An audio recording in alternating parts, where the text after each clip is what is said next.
নমস্কার, একটা গুরুত্বপূর্ণ বিষয় নিয়ে আবারও আপনাদের কাছে আমি হাজির। আজকে যে বিষয়টি নিয়ে আলোচনা করব আমার, আপনার, আমাদের প্রত্যেকের জীবনে সারাক্ষণ হচ্ছে কিংবা মাঝে, মাঝে হচ্ছে অথবা জীবনে এমন সময়ে এর মুখোমুখি আপনি হয়েছেন যার জন্য হয়তো বিব্রত হতে হয়েছে আপনাকে সারাটি জীবন। অস্বস্তির মধ্যে পড়তে হয়েছে হয়তো বারংবার।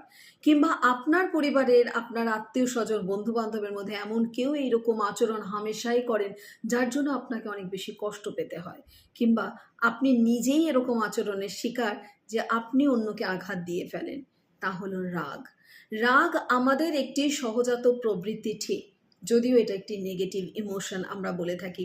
কিন্তু এই রাগের আজকে আলোচনা করব 10টি কারণ, কেন রাগ হয়, কখন কখন রাগ হয়, এবং এই রাগের জন্য জাস্ট 10টা সমাধান সূত্র আমি বার করেছি। এগুলো মনে হয় যদি আমরা একটু সেই মতো পথ অবলম্বন করতে পারি, যদি আমরা সেই মতো একটু চলার চেষ্টা করি, মানে বিশ্লেষণ করতে পারি, অ্যানালিসিস করতে পারি, তাহলে অনেকটা নিজের রাগকে কন্ট্রোল করতে পারবো। আর যারা এরকম রাগী ব্যক্তি রয়েছেন, যারা এরকম প্রচণ্ড রাগ করেন, তাদেরকে অবশ্যই ভিডিওটা শেয়ার করবেন। তার আগে বলি যে এই ভিডিওটা জানি না কতজন বন্ধুর কাছে পৌঁছবে, কারণ এক একটা ভিডিও আমি আগের দিনও বলেছি, আমি যখন আপনাদের কাছে বললাম যে 22,000 28,000 মানুষ আপনাদের কাছে পৌঁছয় আমার লাইভ ভিডিওগুলোতে, তারপরের দিনই দেখলাম যে এই মুখপুস্তিকা আমাদেরকে এমনভাবেই সুন্দর করে একটা, অনেকেরই নাকি এটা হচ্ছে যারাই কন্টেন্ট ক্রিয়েটর রয়েছেন, যারা জীবনে সমাজের জন্য কিছু করতে চান, তাদের কিন্তু এই রকমভাবে অনেক সময় তাদেরকে ট্রাপে ফেলা হচ্ছে। আমি জানি না এর বিশেষ কোনো কারণ, কারণ আমি আগেই বলেছি technically I am not sound person, আমি খুব একটা ব্যাপারগুলো বুঝি না। অনেক কিছু আসছে, সেগুলোকে অ্যানালিসিস করার সময় ধৈর্য কোনোটাই আমার নেই। আমার মনে হয় সেই সময় আমার সেশন নিলে ভালো হবে, সেই সময় আরও 10টা মানুষের সাথে কথা বললে আমার কাজে দেবে, আমার নিজের তাতে প্রগতি হবে এবং আমার যারা আশেপাশে রয়েছেন তারাও খানিকটা প্রগতির পথে হাঁটতে পারবেন। তাই ফেসবুকের কী ডিমান্ড আমি জানি না, কিন্তু অনেকটা রিচ কমিয়ে দেওয়া হচ্ছে এবং প্রত্যেকটা ক্লায়েন্ট এসে আমাকে বলছেন, ম্যাম আপনি কি ভিডিও বন্ধ করে দিয়েছেন?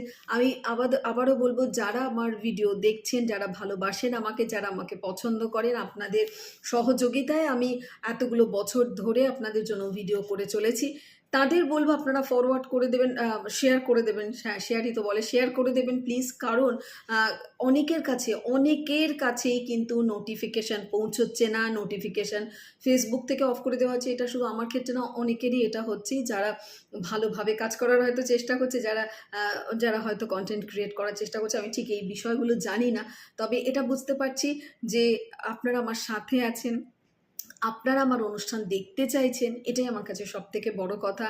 আপনারা বারবার বলছেন যে আমরা ভালো থাকি আপনার ভিডিও দেখে, এটাই আমার কাছে পরম প্রাপ্তি। আর আমার অন্য কিছু প্রাপ্তির দরকার নেই। তবে হ্যাঁ, একটা প্ল্যাটফর্ম যেখান থেকে আপনাদের কাছে পৌঁছচ্ছিলাম, সেই জায়গাটা যদি অসুবিধাজনক হয়, একটু তো অসুবিধে হয়। একটা ভিডিওতে দেখতে পাচ্ছি, যদিও এটা নিয়ে আমি রিপোর্ট করেছি, মানে আমার মেয়ে এটা নিয়ে করে দিয়েছে, আমি তো এগুলো সম্পর্কে বললামই, বিশেষ কিছু জানি না। একটা ভিডিওতে দেখছি 40,000, 36,000, 38,000 মানুষ দেখছেন, পরের দিন ঘুম থেকে উঠে দেখছি সেটাকে ভিউয়ার্স কমিয়ে দিয়ে 12,000-এ দেখানো হচ্ছে। তো আমি সত্যি বিষয়গুলো যেহেতু জানি না, খারাপ তো লাগছে। খারাপ ঘটনা ঘটলে যে কোনো মানুষের খারাপ লাগবে, এবং আমি সবসময় বলি আমি সাধু নই, আমি সন্ন্যাসী নই, যে সন্ন্যাসিনী নই যে আমি রাগ করব না। রাগ হওয়াটাও স্বাভাবিক, কিন্তু রাগটা করে তো মিথ্যে আস্ফালন করে লাভ নেই। যেখানে আমি জানি যে এখানে আমার রাগ করে কোনো লাভ নেই, সেখানে আমি রাগ করব না। তখন আমি কিছু কাজ করব। তখন আমাকে ভাবতে হবে ঠান্ডা মাথায়, বা নিজেকে একটু স্থিতিশীল পর্যায়ে আনতে হবে যে বাবা রাগ করে লাভ নেই, বরং তুমি তোমার কাজটা করে যাও, একসময় কর্মই কথা বলবে। এটাও ভাবতে পারি। তার মানে দেখুন, রাগ আসলে আমরা নিজেরা কন্ট্রোল করতেও পারি। এটা আমাদের যেহেতু সহজাত প্রবৃত্তি, আসবে, কিন্তু অ্যাজ আ হিউম্যান বিইং, মানুষ হিসেবে আমাদের যেহেতু বোধ বুদ্ধিকে আমরা পরিচালনা করতে পারি, তাই রাগকে কিভাবে নিয়ন্ত্রণ করতে হয়, রাগকে কতটা সংযম করতে হয়, সেটা কিন্তু আমাদের হাতে অনেকটাই থাকে। এই বিষয়েই আজকে আলোচনাটা করব। আমার মনে হয় সারা জীবনের জন্য অনুতপ্ত না হয়ে রাগের সময় যদি কিছুটা সংযম করা সম্ভব হয় কথায়, আচরণে, তাহলে সারা জীবন বিবেক দংশনের থেকে আমরা বাঁচতে পারি। কারণ যে মানুষটিকে আপনি খারাপ কথা বলছেন তিনি হয়তো একদিন ভুলেই যাবেন, আপনি ভুলতে পারবেন না। সবথেকে বড় মানে যন্ত্রণা কার হয় জানেন? আপনার নিজের মনে, আমাদের নিজের মনে। ওই বিবেকের দংশনের থেকে বড় দংশন আর হতে পারে না। তাই আপনি রেগে গিয়ে হয়তো এমন একজন মানুষকে এমন একটা কথা বললেন, সেটা সারা জীবন আপনার কাছে খারাপ লাগছে। আপনার চোখ বন্ধ করলেই মনে হচ্ছে কেন বললাম? কেন আমি এত রেগে যাই? রেগে গিয়ে বারবার কেন আমি খারাপ কথা বলি? রেগে গিয়ে কেন আমার ছেলেকে বা মেয়েকে এতটা মারলাম? অথচ ও তো এটা ডিজার্ভ করে না। আহারে! কত কষ্ট হয়েছে, কত লেগেছে ওর। কত মানুষের রাগের কথা আমরা শুনে শিহরিত হয়ে যাই চেম্বারে।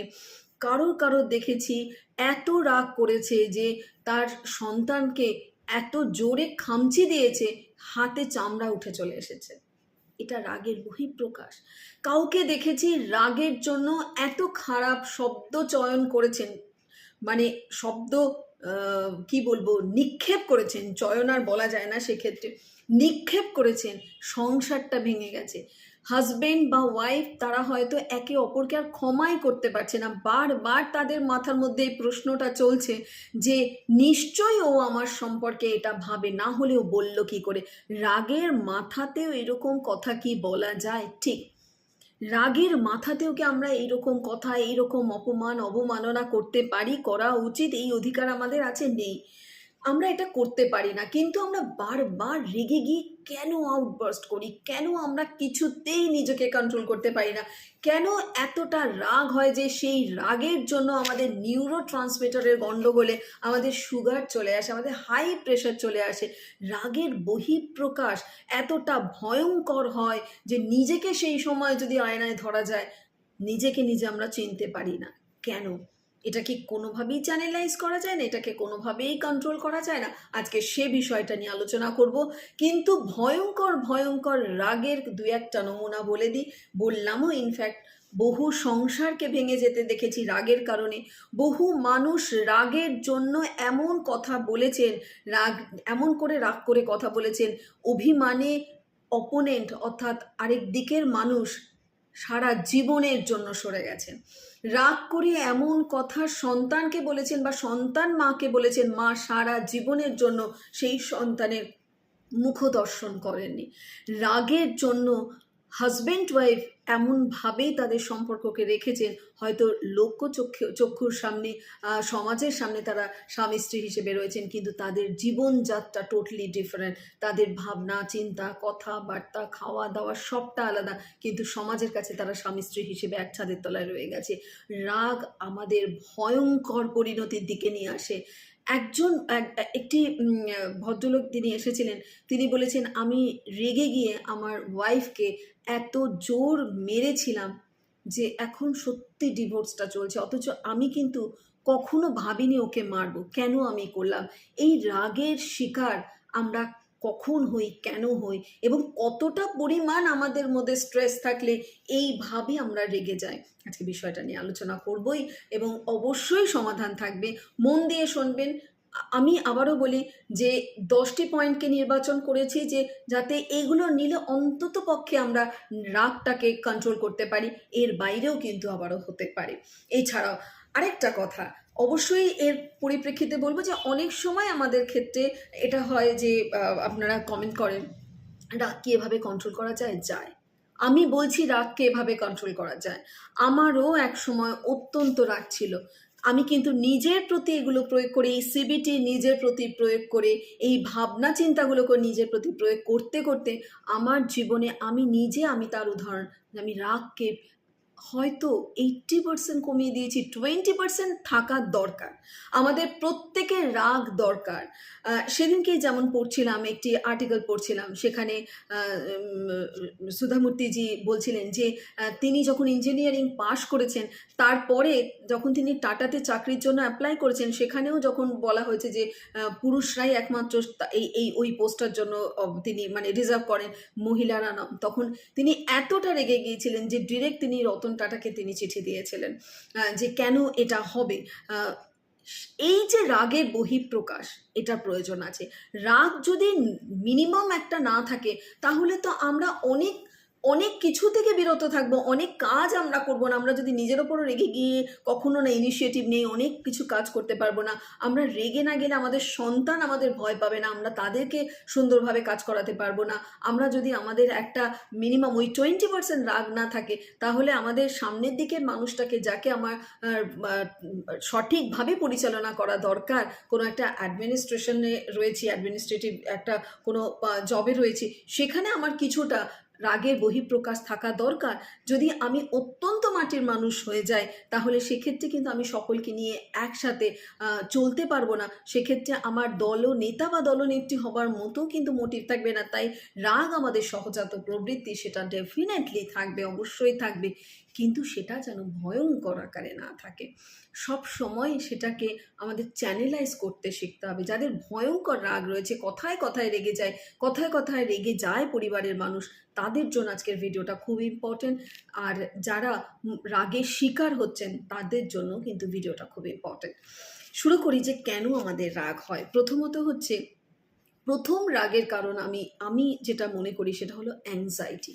যারা খুব অ্যাংশাস থাকেন, অলওয়েজ টেনশনে থাকেন, অলওয়েজ তারা একটা অজানা আতঙ্কিত, মানে অজানা একটা আতঙ্ক তাদেরকে তাড়া করে বেড়ায়। এটা হবে না তো, ওটা হবে না তো, ওটা করছে না তো, ওটা হবে না তো। এই ধরনের অ্যাটিটিউড বা এই ধরনের ভাবনা চিন্তা যাদের মধ্যে রয়েছে, তাদের কিন্তু ধুম ধাড়াক্কা রাগ হওয়ার প্রবণতা অনেক বেশি থাকে, কারণ তাদের ভাবনা চিন্তার উপরে তাদের কোনো কন্ট্রোল থাকে না। সে কারণে যারা খুব অ্যাংজাইটি রাশ যাদের হয়, তারা কিন্তু অত্যন্ত বেশি রেগে যাওয়ার প্রবণতা তাদের মধ্যে রয়েছে। 2 হলো ডিপ্রেশন। আমি এই দুটোকে সবার আগে রাখার কারণ হলো, ডিপ্রেশন হলো মন খারাপ, কিন্তু সেই মন খারাপ আমাদেরকে অনেক সময় বহিঃপ্রকাশ করে রাগের মাধ্যমে। মন খারাপ হচ্ছে, ক্রমাগত মন খারাপ হচ্ছে, জীবনে নানান কিছু নিয়ে মন খারাপ হওয়ার যে একটা ব্যাপার থাকছে, লাগাতার ডিপ্রেসড একটা মুডে রয়েছেন, এবং তারপরে কিন্তু ভয়ঙ্কর পরিস্থিতি হিসেবে মানসিক চাপ সামলাতে না পেরে সেটা রাগে পর্যবসিত হচ্ছে। ডিপ্রেশনে অনেক সময় অত্যাধিক রাগের মাধ্যমে কিন্তু বহিঃপ্রকাশ হয়। এবং আমি এই ডিপ্রেশন প্রসঙ্গে বলবো যে একজন সাইকিয়াট্রিস্ট তিনি বলে, মানে একটা কোটটাকে আর কি বলছে আপনাদের সামনে, যে যিনি বিষাদগ্রস্ত মানুষ হন, তিনি শুধু জীবনের বিষাদটাকেই ফিল করেন, তিনি জীবনটাকে উপভোগ করতে জানেন না। তাই ডিপ্রেসড পার্সনদের ক্ষেত্রে আমার প্রথম এটা বলার যে, নিজের ডিপ্রেশনের বাইরে এসে সব কিছুকে দেখার চেষ্টা করুন। ডিপ্রেশনটাই জীবন নয়, জীবনটা ডিপ্রেশনের বাইরেও। যদিও আজকে টপিকটা ডিপ্রেশন নয়, কিন্তু ডিপ্রেশন প্রসঙ্গে এই কথাটা হঠাৎই মনে এলো। এবারে হলো এক্সপেকটেশন। আমি যা চাইছি সেই মতো না হলেই আমি রেগে যাচ্ছি, সেই মতো না হলেই কিন্তু আমার পারদ চড়তে শুরু করেছে। আমি কোনো মতেই নিজেকে কন্ট্রোল করতে পারছি না। আমি চাই আমার ওয়াইফ এরকম করুক, আমি চাই আমার হাজব্যান্ড ঠিক ঠিক আমি যেরকম চাইছি সেরকম ব্যবহার করুক, আমি চাই আমার সন্তানরা আমার মনের মতো হোক। এই যে এক্সপেকটেশন, ক্রমাগত আমি আমার উল্টো দিকের মানুষের কাছ থেকে, ইনফ্যাক্ট এই এক্সপেকটেশনটা কিন্তু নিজের কাছেও থাকে। অনেক সময় নিজের কাছে নিজের এক্সপেকটেশন ফুলফিল না হলেও আমরা কিন্তু সেই রাগটা নিজের রাগটা অন্যের ওপরেও প্রকাশ করে থাকি। নিজে রেগে গেলাম, ধুম করে মাকে একটা কথা বলে দিলাম। নিজে হয়তো নিজের কারণে রেগে গেলাম, দেখলাম বাবাকে একটা কিছু বলে দিলাম, কিন্তু পরিবারের কাউকে একটা খারাপ কথা বলে দিলাম। রেগে গেছি, কেন রেগে গেছি? আমি হয়তো এমন কিছু কাজ করেছি বা এমন হয়তো চাহিদা নিজের কাছে করেছি, সেটা আমি নিজেই ফুলফিল করতে পারি, হয়ে গেল, রেগে গেলাম। এবং সবথেকে বড় কথা হচ্ছে, এই এক্সপেকটেশন আগেও ছিল, এখন আরও বেশি হয়েছে সোশ্যাল মিডিয়ার দৌলতে। পৃথিবীতে সবাই সুখী আছে আমি ছাড়া, এবং আমি আমার কাছের মানুষদের থেকে কিচ্ছু পাচ্ছি না। আস্তে আস্তে সারা দিন পর আমার ভেতরের এই এক্সপেকটেশনের মানে পাড়া চড়তে চড়তে চড়তে চড়তে আমি সব থেকে ডিপ্রাইভ পারসন, আমার লাইফে কিচ্ছু নেই। আমি সবাই, আমার বন্ধু বান্ধব পরিচিত মোবাইল অন করলেই তো খুশির বন্যা, আমি একমাত্র দুঃখে আছি, আমার জীবনটাই শুধুমাত্র খরার মধ্যে রয়ে গেছে। এই ভাবনা চিন্তা যাদের রয়েছে, তাদের রাগ হওয়াটা খুব স্বাভাবিক, কারণ তারা সব সময় কিন্তু একটা অতৃপ্তিতে ভুগে চলেছেন। এই কারণে এই এই এক্সপেকটেশনের জায়গাটা, এই চাহিদার জায়গাটা কতটা করব, সেটারও কিন্তু একটা সুন্দর করে পাঠ করা প্রয়োজন, সেটারও কিন্তু একটা পাঠন সিস্টেম হওয়া উচিত বলে আমি মনে করি, এবং সেটা ছোটোবেলা থেকেই হওয়া উচিত। এরপরে আসি জিরো অ্যাকসেপ্টেন্সি, গ্রহণযোগ্যতা নেই। যেটা হলো, আমার সামনের মানুষটা আমাকে যেটা সার্ভ করলো সেটা নেওয়ার ক্যাপাবিলিটি আমার নেই, অথবা আমি আমাকে যা সার্ভ করছি সেটা নেওয়ার ক্যাপাবিলিটিও আমার নেই। একদম জিরো লেভেলে চলে যায় আমাদের এক্সপেকটেশনটা, অ্যাকসেপ্টেন্সিটা। যে মানুষটাকে আমি সামনে দেখছি সেই মানুষটাকে আমি গ্রহণই করতে পারছি না, তার কোনো কিছু গ্রহণ করতে পারছি না, তার কথা বলা, তার হাঁটা চলা, তার খাওয়া দাওয়া, কোনো কিছুই না। অফিসে থাকলে পরে অফিসের কলিগদের সেই তাদের ব্যবহারটা আমার গ্রহণযোগ্যতার মধ্যে রয়েছে না। জিরো লেভেল অ্যাকসেপ্টেন্সি, এটা কিন্তু আমাদের রাগের আরেকটা কারণ। আমরা ধুম ধারাক্কা রেগে যাই, মানে আমরা মনে করি যে আমার, এবং এটা কিন্তু ওই যে বললাম নিজের কাছে, যে আমার বোধহয় এটা ভালো নয়, আমি বোধহয় এটাতে ভালো করতে পারি না, বাকিরা বোধহয় সবাই ভালো করছে। নিজের গ্রহণযোগ্যতাও কিন্তু নিজের কাছে নেই। এই নিজের যে গ্রহণযোগ্যতাটাও নিজের কাছে নেই, অর্থাৎ সেলফ এস্টিমও সেখানে জিরো।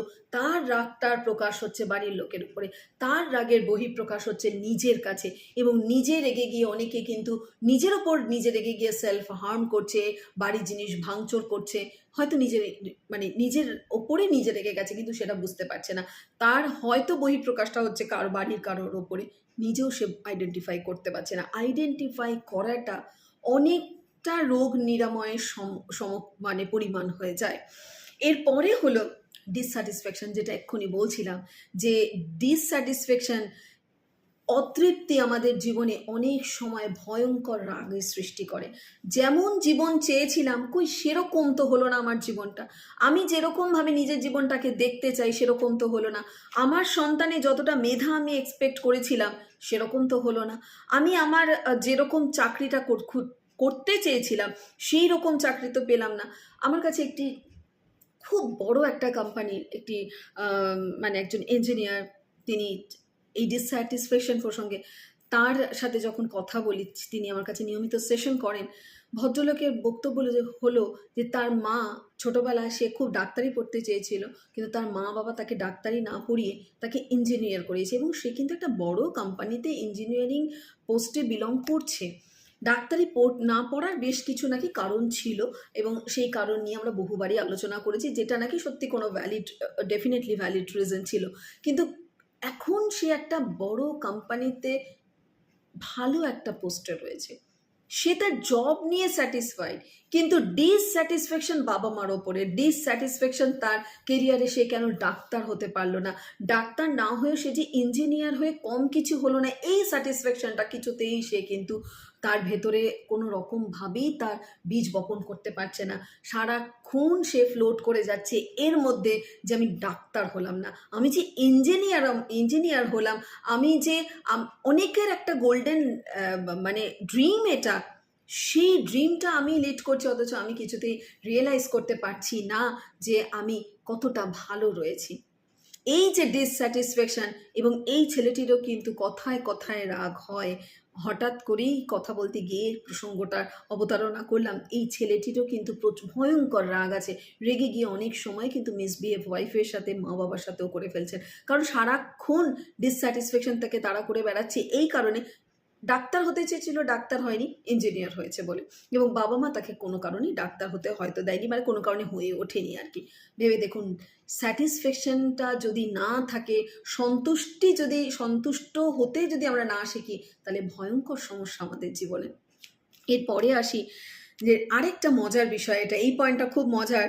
6 নম্বর, রাগ করলে যদি চাহিদা মেটে তাহলে সেই জায়গায় আমরা রাগ করি বেশি করে।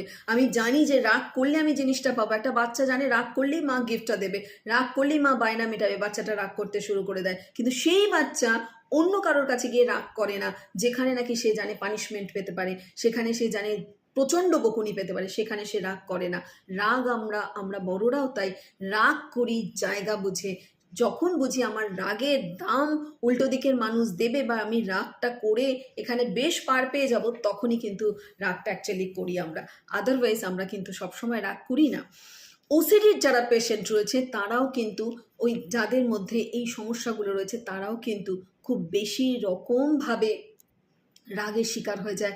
তারা যেরকম জীবন, মানে যেই জিনিসগুলো যেরকম চাইছে সেগুলো হচ্ছে না, বাকি মানুষ তো তাদের মতো করে ভাবছে না, তাই তাদেরও কিন্তু একটা রাগ, অত্যন্ত বেশি রাগের প্রবণতা দেখা যায়। রাগ একটা জেনেটিক কারণ হতে পারে। বাবাকে রাগতে দেখেছি, দাদুকে রাগতে দেখেছি, আমিও রাগ করি। বাড়ির পরিবেশের মধ্যেই সবসময় ও ওর বাবার মতো রাগী কিংবা মায়ের মতো রাগী, এই করতে করতে যে একটা জেনেটিক্যালি তার মধ্যে কিন্তু রাগ চলে এসেছে এবং তারা খুব গর্ব করে অনেকে বলেন, আমার বাবার মতো আমি রাগ পেয়েছি। কিন্তু ভয়ঙ্কর ক্ষতিকর, এবং তিনি নিজেও সেটা কখনো কখনো ফেস করছেন যে এই রাগ আসলে তার জীবনকে ছাড়খাড় করে দিচ্ছে। এরপরে আসি প্যারেন্টিং। নেগেটিভ প্যারেন্টিং অনেক সময় রাগের কারণ হয়। ছোটোবেলায় অকারণে রাগ করার পর যেমন বাচ্চাদেরকে ধমক দিতে হবে, অর্থাৎ পারমিসিভ বা ইন্ডালজেন্ট প্যারেন্টরা অনেক সময় বাচ্চাদের রাগকে প্রশ্রয় দেন। আহা বাবা করো না, আমি তোমায় দিয়ে দিচ্ছি, তুমি যেটা চাইছো সেটা দিচ্ছি। এই ধরনের প্যারেন্টিং যখন হয়, বাচ্চা কিন্তু বোঝে রাগ করলেই জিনিসটা পাবো। একটু আগে যে পয়েন্টটা বলছিলাম, অর্থাৎ নেগেটিভ প্যারেন্টিংও কিন্তু রাগের একটা কারণ হতে পারে। এরপর আসি রাগের কারণ। যথেষ্ট পরিমাণ বিকশিত হওয়ার পরিবেশ আছে, এটা আরেকটা পয়েন্ট, যে রাগ করলে আমি যেখানে রাগ করবো, একটা বলেছিলাম যে রাগ করলে আমার চাহিদা মেটে তাই আমি রাগ করি, আর এই পয়েন্টটা হলো রাগ করলে আমি বেশ একটা ডমিনেট করতে পারি, রাগ করলে আমি অনেকটা প্রকাশ করতে পারি নিজেকে, রাগ করলে আমি অনেকটা আদায় করতে পারি, তখন আমি কিন্তু রাগ করি। রাগ ভীষণ ভয়ঙ্কর পলিটিক্স জানে কিন্তু, তাই এই পলিটিক্সকে একটু সামলে চলতে হবে, রাগকে কন্ট্রোল করতে হবে। এবার ঝটপট আসি সমাধান, কিভাবে আমরা রাগকে কন্ট্রোল করব। কারণ এটাই হচ্ছে আসল, রাগ যদি কন্ট্রোল করতে না পারি, আমাদের জীবনযাত্রা আমাদের হাত থেকে বেরিয়ে যায়। আর কোনো রাগী মানুষকে আমরা কখনো কেউ পছন্দ করি না, নিজেদের রাগকেও কিন্তু আমরা চূড়ান্তভাবে ঘেন্না করি। খেয়াল করে দেখুন, যে মানুষরা রাগী রয়েছেন তারা কিন্তু নিজেদের এই ভিডিওটা দেখতে দেখতে বলছেন, সত্যি কেন যে রেগে যায়, যখন রেগে যাই তখন তো মাথা ঠিক থাকে না। ঠিক ঠিক থাকবে, মাথা ঠিক থাকবে যদি আপনি সত্যি নিজেকে ঠিক করার চেষ্টা করেন, যদি সত্যি আমরা মনে করি যে হ্যাঁ আমি এটা মেনটেন করবো। আমি বলছি আপনি এগুলো করে দেখুন, আপনার রাগ 80% অবধি কমবে, 20% থাকুক, 20% থাকুক। অর্থাৎ 80-20 লজে আমরা কিন্তু এই নিয়মটার মধ্যে যাব। কেমন? 80% যদি আমরা সলভ করে দিতে পারি তাহলে ফাইন, এর থেকে আর বেশি কিছু চাই না। এবং যখন আপনার রাগ কমে যাবে, আপনার আশেপাশের মানুষরা, আপনার পরিবেশ দেখবেন কতটা সুন্দর, কতটা আরামদায়ক, কতটা তারা আপনার কাছে ফ্রেন্ডলি হবে। এই মানুষগুলোই আপনার কাছে এক সময় অনেক দূরের মানুষ ছিল, আপনি সেটা ফিলই করতে পারবেন না। কারণ রাগী মানুষদের, আবারও বলি, কেউ কখনো পছন্দ করি না কিন্তু আমরা। প্রথম কথা হচ্ছে, প্রথম যে সমাধান সূত্র সেটা হলো যে আমার রাগ হচ্ছে এবং আমি রেগে গেলে কী ধরনের আচরণ করি, সেটা যদি কখনো আমি একটা কারোর কাছ থেকে, অনেকের বাড়িতে ক্যামেরা লাগানো থাকে, অনেকে ভিডিও করা থাকে, কোনো একটা ভিডিওর মাধ্যমে একবার দেখে নিতে পারি যে আমি রেগে গেলে কি ভয়ঙ্কর আচরণ করি, বা নিজে যদি একটু রিকল করে নিতে পারেন গতবারের রাগের সময় আপনি কি ভয়ঙ্কর আচরণ করেছিলেন, কি ধরনের বিহেভ করেছিলেন, তাহলে আপনি সেটাকে জাস্ট রাগ যখন হচ্ছে, কারণ রাগ কিন্তু একবারে 100-তে যায় না, রাগ কিন্তু আস্তে আস্তে শুরু হয়। যখন আস্তে আস্তে শুরু হচ্ছে এবং আপনি বুঝতে পারছেন এটা 100-তে যাবার প্রবাবিলিটি রয়েছে, তখনই আপনি কি করবেন, আপনি আপনার রাগের বহিঃপ্রকাশের কি কুৎসিত একটা চেহারা সৃষ্টি হয় সেটাকে আগে ভাবুন। কারণ আমরা নিজেকে কেউ কুৎসিত দেখতে পছন্দ করি না, এবং কি ভয়ঙ্কর আপনার বহিঃপ্রকাশ হয় সেটাকে ভাবুন। তাহলে প্রথমেই একটা আপনি ব্যাক স্টেপ করবেন, অর্থাৎ আপনার 10 থেকে রাগ যদি 10-এ থাকে সেটা 20-তে যেতে দেবেন না, সেটা 10-এই থাকবে। এরপর হলো রাগের কারণটা খোঁজা। যেই মুহূর্তে আপনি দুম করে রেগে গেলেন না, প্রথমে ফার্স্ট স্টেপটা আপনার যখন এটা হলো, তখন আপনি রাগের কারণটা খুঁজতে শুরু করুন। যদি দেখেন যে এই মানে যে কারণে আপনি রাগ করছেন ওটা আপনার নিজের জন্য নয়, তো আপনি নিজের ওপরে কোনো কারণে রেগে গেছেন, সে বা অন্যের রাগটা অন্য কারোর ওপরে, অর্থাৎ আপনি শাশুড়ির ওপরে রাগ করে বরের ওপর চেঁচাচ্ছেন, কিংবা বরের ওপর রাগ করে শাশুড়ি কিংবা বাচ্চার ওপর চেঁচাচ্ছেন, আমি একটা এক্সাম্পল দিলাম। অথবা আপনি বউয়ের ওপর রাগ করে আপনি মায়ের ওপর চেঁচাচ্ছেন, কিংবা আপনি অফিস থেকে রাগ করে এসে আপনি পরিবারের মানুষের ওপর প্রকাশ করছেন। কারণটা কি? যখন কারণটা খুঁজবেন রাগে, এবং আপনারা অনেকেই বলতে পারেন রাগের সময় কি কারণ খোঁজা যায়? হ্যাঁ যায়। এটাও বলছি, এটাও কিন্তু একটা সহজ পদ্ধতি। যখন রেগে যাচ্ছেন, আস্ক টু ইয়োরসেলফ নিজেকে জিজ্ঞাসা করুন যে আমি রেগে কেন গেলাম, কোন কারণে রেগে গেলাম? বসের কথাতে রেগে গেলাম, কলিগের কথাতে রেগে গেলাম, তাহলে বউ যে ফোনটা করেছিল, তাহলে ছেলে যে বা মেয়ে আমাকে ফোন করে একটা কিছু আনতে বললো, আমি চেঁচালাম কেন ওর সাথে? এটা বুঝুন। রাগ করছি কেন, কারণটা কি, এবং কার ওপরে সেটার বহিঃপ্রকাশ করছি। তাহলে দেখবেন রাগ আপনি করছেন, কিন্তু যার উপর রাগ করছেন তার সাথেই সেটা ডিল করবেন, অন্য কারোর সাথে নয়। বেশিরভাগ সময় রাগ করি আমরা অন্য কোনো কারণে, তার বহিঃপ্রকাশ হয় অন্য কারোর প্রতি বা অন্য কিছুর ওপরে। এরপর হলো যেটা সবথেকে ইম্পর্টেন্ট রাগের ক্ষেত্রে, যে 1 সেকেন্ড সময় নিয়ে জাস্ট একটা পজ দিন এবং দেখে নিন যে এর আগেও যখন আপনি রাগ করেছিলেন এই ঘটনাটার ওপরেই, ঠিক যখন আপনি রেগে যাচ্ছেন তখন আপনি 1 সেকেন্ডের একটা পজ দিন, দিয়ে আপনি দেখে নিন যে এই বিষয়টার উপরে আগেও আপনি অনেকবার রাগারাগি করেছেন, কিন্তু কিচ্ছু চেঞ্জ হয়নি, বরং সময় নষ্ট হয়েছে, বরং আপনার শারীরিক কষ্ট হয়েছে রেগে যাওয়ার পর, জিনিস নষ্ট হয়েছে, অনেকটা সময় মেজাজ খারাপ থেকেছে, অনেক দিন মেজাজ খারাপ থেকেছে, অথচ রাগটা করে বিশেষ আপনার লাভ হয়নি। জাস্ট একটু সময় নিয়ে এটা ভাবুন, দেখবেন কিচ্ছু চেঞ্জ হয়নি রাগের পরে। তাহলে এই রাগটা করার কি কোনো দরকার আছে? আর যদি মনে হয় হ্যাঁ একটু হলেও চেঞ্জ হয়েছে, তাহলে সেটাকে একটু কম করে রাগা যায় কিনা সেটাকেও কিন্তু একটু পজ দিয়ে আমরা ভেবে দেখতে পারি। খুব ভালো রকম কাজ হয় কিন্তু এটাতে। এরপরে আসছি, রাগ যদি প্রকাশ করতেই হয়, যদি মনে করুন যে মনে হচ্ছে যে না আমি রাগ কন্ট্রোল করে আমি থাকতে পারবো না, এবং এক্ষেত্রে অনেকেই বলবে যে রাগ কন্ট্রোল যদি বারবার করি তাহলে তো আমার কষ্ট হতে থাকবে। ঠিক তাই, আমি একদম রাগকে কন্ট্রোল করে গিলে ফেলতে বলছি না, তাহলে এটা বদহজম হবে, তাহলে সেটা এক সময় না এক সময় বেরোবেই, এবং সেটা আগ্নেয়গিরির অগ্নুৎপাতের মতো হবে। আমি সেটাতে যাচ্ছি না। আমি রাগের কিভাবে চ্যানেলাইজ করতে হয় সেটা আমি ডেফিনেটলি এই ভিডিওতেই বলে দেবো। তাহলে আমরা যেমন গ্যাসে কিছু বসালে পরে তখন কি করি, সিদ্ধ হওয়ার জন্য অল্প আছে বসাই, তাই তো যারা আমরা রান্না করি, ঠিক তেমনভাবে আমার রাগটাকে একটু স্টিমে দেওয়া যায় কিনা দেখুন তো। কারণ রাগটাকে স্টিমে দিলে উল্টো দিকের মানুষকে সঠিকভাবে সেদ্ধ করা যায় কিনা, মানে সেদ্ধ মানে বলতে চাইছি যে সত্যি সত্যি সেদ্ধ করতে যাবেন না, কারণ রেগে গেলে এমনি মনে হয় সবাইকে ছাড়কার করে দিই। আসলে তার ভেতরে আমার রাগের কারণটা তার মধ্যে পুট করতে পারছি কিনা সেটা একবার দেখুন তো। অর্থাৎ রাগটা হাই হাই করে চিৎকার না করে, জিনিসপত্র না ছুঁড়ে, মারধর না করে, রাগটাকে একটু কমিয়ে নিয়ে এসে রাগত অবস্থায় আপনার রাগেরও বহিঃপ্রকাশ হলো, গ্যাসটাও জ্বললো, রান্নাটাও হলো, আবার গ্যাস অত্যন্ত খরচা হলো না, আবার সুসিদ্ধও হলো। সেই রকমভাবে রাগটাকে কন্ট্রোল করা যায় কিনা একবার দেখুন তো। অর্থাৎ রাগটাকে রেগুলেটরের মাধ্যমে যেমনভাবে আমরা রেগুলেটিং করি সেভাবে রেগুলেটিং করা যায় কিনা সেটা একবার দেখুন তো। এরপর হলো 5 নম্বর, যার সাথে রাগারাগি করছি তার সামনে থেকে কি চলে যাওয়া যায়, এটা একটু দেখুন। যদি তর্ক হচ্ছে, একটা রাগারাগি হচ্ছে, এরপর মনে হচ্ছে হাতটাই উঠে যাবে, চট করে জায়গাটা ছেড়ে দিন। যদি ড্রয়িং রুমে থাকুন তাহলে রান্নাঘরে চলেন, অফিস যদি অফিসে বসের সামনাসামনি থাকেন বা কলিগের সামনাসামনি থাকুন, করিডোরে চলে যান। যেখানে গেলে আপনার তার মুখোমুখি আর হতে হচ্ছে না অন্তত পক্ষে 10 মিনিট, 10 মিনিট পরে ঘুরে এসে দেখবেন আপনার সেই যে মেন্টাল স্টেটটা ছিল সেখান থেকে আপনি অনেকটা কিন্তু কুল হয়েছেন, অনেকটা ঠান্ডা করতে পেরেছেন নিজেকে।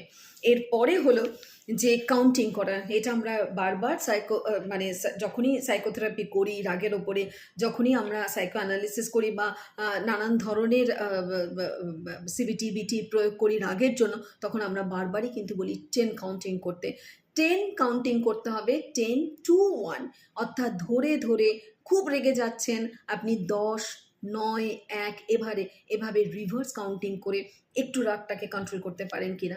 কিংবা আপনি যখনই দূরে সরে যাচ্ছেন সেখানে গিয়ে জাস্ট যদি ফ্রেশ এয়ার নেওয়ার জায়গা থাকে তাহলে একটু ডিপ ব্রেথ করতে পারেন কিনা, কারণ যখনই আপনি ডিপ ব্রেথ করছেন তখন আপনার ব্রেনে অক্সিজেনটা ভালোভাবে পৌঁছচ্ছে, আর আপনার ব্রেন আস্তে আস্তে কিন্তু একটু মানে তার নিউরো ট্রান্সমিটারগুলো যেগুলো রয়েছে, যেগুলো আমাদের এক্সাইটেড করে, অ্যাংশাস করে, সেগুলো কিন্তু একটু শিথিল হবার সম্ভাবনা থাকে।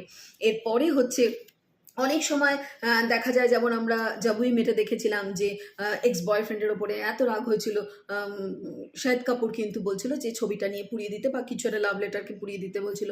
এই ধরনের নাম লিখে বা তাকে কিছু আ আ তার বিষয় যার উপর রেগে যাচ্ছি, তার ওপরে কিছু যদি মানে তার সম্পর্কে কিছু লিখে সেটা যদি জাস্ট ফেলে দেওয়া হয়, ডাস্টবিনে মুড়ে ফেলে দিলেন। এইরকম কিছু যদি করতে পারেন, অথবা রাগ হয়েছে কোনো বল থেরাপি আমরা যেটা বলি, হাতে বল নিয়ে ১০ বার বা ২০ বার যদি এরকম বল, যেটা ছোট যে নরম, নরম যে বলগুলা সেগুলোকে করলে অ আস্তে, আস্তে কিন্তু আমাদের রাগটা কমতে শুরু করে দেয়। এটা গেল ৮ নম্বর পয়েন্ট। এবারে ৯ নম্বর হলো, হাতের সামনে যদি মোবাইল থাকে, না ছুঁড়ে মারবেন না। হাতের সামনে যদি মোবাইল থাকে তাহলে সেই মোবাইলটায় যেটা আপনার ভালো লাগে, যেটা আপনার সবসময় ইন্টারেস্ট লাগে, রিল হোক, মানে যেটা ভালো নয়, অ্যাকচুয়ালি দেখা ভালো নয় এগুলো। কিন্তু যদি আপনার ওগুলোর প্রতি ইন্টারেস্ট থাকে, আপনি সেটাতে ঢুকে যান। দেখবেন ২-৩ মিনিটের মধ্যে আপনি এমনভাবে রিলের মধ্যে ঢুকে গেছেন যে আপনার ওই রাগটা ওই মুহূর্তে অতটা কিন্তু সাংঘাতিকভাবে বহিঃপ্রকাশ করবে না। ১০ নম্বর হলো, রাগ করলেই কি আপনার জীবনটা পাল্টে যাবে? সেটাও কি এবারে ১০ টা স্টেপ যাওয়ার পর একটু ভাবা যায় না? যে আমি কি রাগ করলেই আমার জীবনে সবকিছু চেঞ্জ হয়ে যাবে? নাকি রাগ করে খারাপ কথা বলা থেকে এই যে আমি নিজের একটু দূরে থাকলাম, এবারে কি আমি নিজেকে একটা পুরস্কার দিতে পারি? এবারে কি আমি একটা টফি খেতে পারি? এবারে কি আমি একটা সুন্দর হাসি দিতে পারি যে আজকের রাগটা কিন্তু আমি জিতে গেলাম, আমি রাগলাম না, আমি কাউকে খারাপ কথা বললাম না, আমি জয়ী হলাম আমার জীবনে। কারণ আমরা রেগে গিয়ে, ওই যে আবারও বলি, যত না বেশি অন্যকে দুঃখ দেই তার থেকে অনেক বেশি বিবেকের দংশন হয়। কেন আমি বললাম বা কেন মারলাম বা কেন ভাঙলাম? এবং এই ভাঙা প্রসঙ্গেও বলি যে অনেকে কিন্তু মানে বুঝে শুনে ভাঙে। যেই জিনিসটা ভাঙলে পরের দিন আবার পাওয়া যায়, যেই জিনিসটা ভাঙলে সচরাচর সেই জিনিসটাকে আমরা খুব মানে ইজিলি অ্যাভেলেবেল, সেইগুলোকেই অনেকে ভাঙেন। তার মানে রাগ কিন্তু যথেষ্ট আমরা বুদ্ধি খরচা করেই করি, যথেষ্ট সেন্সে করি। তাই চেষ্টা করবেন যে এখন থেকে আমরা যদি এই চেষ্টাটা করি যে রাগ আমাদের জীবনকে কোনোভাবেই সুন্দর করতে পারে না। কিন্তু মিনিমাম 20% রাগ আমাদের প্রত্যেকেরই হয়, তাই না? এই যেমন আমার ফেসবুকের উপর একটু রাগ হচ্ছিল। যদিও বেশিক্ষণ হয়নি। কারণ আমার ওখানে জানি আমার কিছু করার নেই। যে সেখানে মানে যেটা তাদের করণীয়, যা তাদের সিস্টেম আছে তার মধ্যেই আমাকে আসতে হবে। সেই আমি জানি যেখানে আমার রাগ করলে চলবে, সেখানেই আমি রাগ করি। এতটাই আমরা দুষ্টু। তাই দেখুন না, রাগ না করে কতটা ভালো থাকা যায়, এবং রাগ করে অপরকে দুঃখ দেওয়া, এটা সত্যিই কিন্তু নিজের কাছে নিজে কোথাও যেন একটা ফেস লস, তাই না? সবাই ভালো থাকুন, এবং ভালো থাকার জন্যই আমি চেষ্টা করি, ভালো রাখার জন্য চেষ্টা করি, নিজেও ভালো থাকি আপনাদের সামনে এসে, এবং আপনাদেরকেও চেষ্টা করি যতটা সম্ভব আমার ভাবনা শিক্ষা অনুযায়ী আপনাদের কাছে পৌঁছে দেওয়ার চেষ্টা করি এই নানান ভিডিওগুলো, যাতে আমাদের জীবনটা একটু সহজ হয় এবং সুন্দর হয় এবং উপভোগ্য হয় অবশ্যই। সবাই খুব ভালো থাকুন, সকলকে ভালো রাখুন।